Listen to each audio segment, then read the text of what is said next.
അടുത്തതാണ് isomerism in coordination compounds. Coordination compounds exhibit ചെയ്യുന്ന isomerism. ആദ്യമായി തന്നെ എന്താണ് isomerism? Molecules with same molecular formula but different arrangement. Molecular formula സെയിമും arrangement ഡിഫറെൻറ്റും ആയിട്ടുള്ള ഒന്നിലധികം മോളിക്യൂൾസിൻ്റെ ഫോം ഉണ്ടാവും. അതിനെയാണ് നമ്മൾ ഐസോമേഴ്സ് എന്ന് പറയുക. ഇങ്ങനെ ഒന്നിലധികം ഫോമിൽ എക്സിബിറ്റ് ചെയ്യണ ആ മോളിക്യൂളിൻ്റെ പ്രോപ്പർട്ടിയാണ് ഐസോമെറിസം എന്ന് പറയുന്നത്. ഐസോമെറിസം എന്ന് പറഞ്ഞാൽ എന്താണ്? Phenomenon in which A molecule have same molecular formula but different arrangement of atoms. Arrangement different, molecular formula same ആയിട്ടുള്ളത്. രണ്ട് തരത്തിലാണ് ഐസോമെറിസം ഉള്ളത്: structural isomerism and stereo isomerism.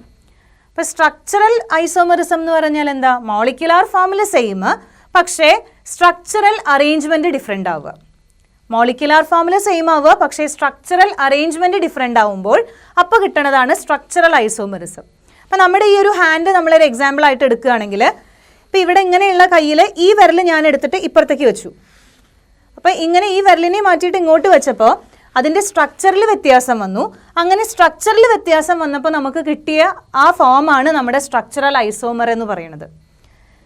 ഇനി സ്റ്റീരിയോ ഐസോമെറിസം എന്ന് പറഞ്ഞാലോ, അതിൻ്റെ സ്പേഷ്യൽ അറേഞ്ച്മെൻറ്റ് അല്ലെങ്കിൽ മോളിക്യൂളിൻ്റെ സ്പേഷ്യൽ അറേഞ്ച്മെൻറ്റ് ഡിഫറെൻ്റ് ആവുമ്പോൾ നമുക്ക് കിട്ടുന്നതാണ് സ്റ്റീരിയോ ഐസോമെറിസം.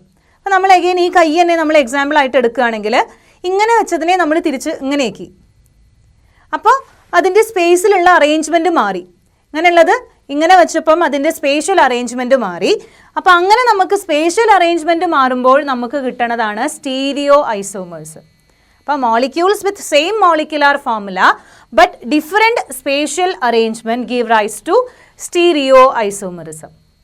ഇനി കോർഡിനേഷൻ കോമ്പൗണ്ട്സിൻ്റെ സ്ട്രക്ചറൽ ഐസോമെറിസം 4 ടൈപ്പാണ് നമുക്ക് പഠിക്കാനുള്ളത്: linkage isomerism, coordination isomerism, ionization isomerism and hydrate isomerism.